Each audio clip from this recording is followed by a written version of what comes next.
କାଣ୍ଡେଇ ବୋଧେ ନାହିଁ। ବର୍ଷା ଦିନଟା ନା ଖାଇ ପିଇକି ଘରେ ଶୋଇଥିବ। ମୁଁ ଯାଏ ଫୁଲ ତକ ତୋଳି ନେଇଯାଏ ଠାକୁର ପୂଜା କରିବି। ଦୂରେଇକି ରହ। ତୁ ଏଠି କଣ କରୁଛୁ? ତୁ ତ କମ ବଡେଇ ନୁହଁ। ତୁ କଣ ଭାବିଥିଲୁ ବର୍ଷା ହଉଛି ବୋଲି ମୁଁ ପଖାଳ ଖାଇକି ଶୋଇଥିବି ନାହିଁ? ବର୍ଷା ହଉ ପଛେ ଏ ଦାମିନୀ କେବେ ଗଛ ଗୁଞ୍ଜା ଦବନି। ସେମିତି ମୁଁ ଏଇଠି ବସିବି, ମୋ ଗଛ ଉପରେ ପୁରା କଡା ନଜର ରଖିବି। ତୁ ଯାଉଛୁ ନା ପଡା ମୁଁ ଦେଖିବୁନୁ, ଛତା ବେଟକୁ ତ ପଛରେ ପୁରେଇ ଦେବି।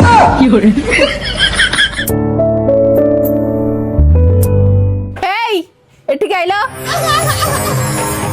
ଗାଡିଟା ଆମ ଦୁଆରେ ଆଗ ରଖିଦେଇକି ତାଙ୍କ ଘରେ କଣ ଆଗ ଗ୍ୟାସ୍ ଦଉଛ? କି କଥା କହୁଛନ୍ତି ମ୍ୟାଡାମ? ଆଗ ଯାହାର ନମ୍ବର ଅଛି ମୁଁ ତାକୁ ଦେବି ନା। ତାଙ୍କ ଘରେ ଗ୍ୟାସ୍ ଦବ, ଆମ ଦୁଆରେ ଗାଡି ରଖିବ। କମ ବଡେଇ ନୁହଁ।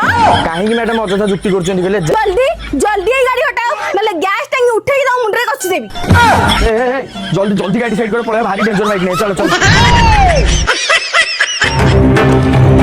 ଯେତେବେଳେ ବର୍ଷା ହେଲା ଆମରି ପଟଟା ପାଣି ଜମିଲା। ଏଇ ମାନେ ମୋର ପଛରେ ଲାଗିଛନ୍ତି। ଚାଲ ଶୁଣିନି ମୋ ପଟଟା ଖାଲ କରିଦେଲେ।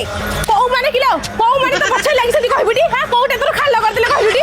ହଁ ସବୁବେଳେ ତ ଆମ ଘରକୁ ଦେଖେଇ କହୁଛୁ। ହେଲୋ ମୁଁ ତତେ କହିଛି ତୁ କାଇଁ ମୋ କଥାରେ ବାହାରିଲୁ? ତୁ କାହା କହୁଛୁ କହିଲୁ? ହଁ ରାତି ଦିନରେ କଣ୍ଟ୍ରାକ୍ଟର ସହିତ ମିଶିକି ତମ ପଟଟା ଉଚ୍ଚା କରିଦେଲ, ମୋ ପଟଟା ନିଚା କରିଦେଲ। କଣ୍ଟ୍ରାକ୍ଟର ମୋ ଭଇତ ମୋ କଥା ମାନିକି ମୋ ପଟଟା ଉଚ୍ଚା କରିଦେଲ। ହେଇଯିବ ଲୋ। ତ କିଏ ପାରିବ? ହଁ ତୋ ଭଳିଆ ବ୍ରହ୍ମାଣ୍ଡ କାଣ୍ଡେଇ କିଏ ପାରିବ? ମତେ ତୁ ପାରିବୁ, ଦାନ୍ତ ଲଗେଇକି ଶଙ୍ଖିରେ ଚଢିଯିବି।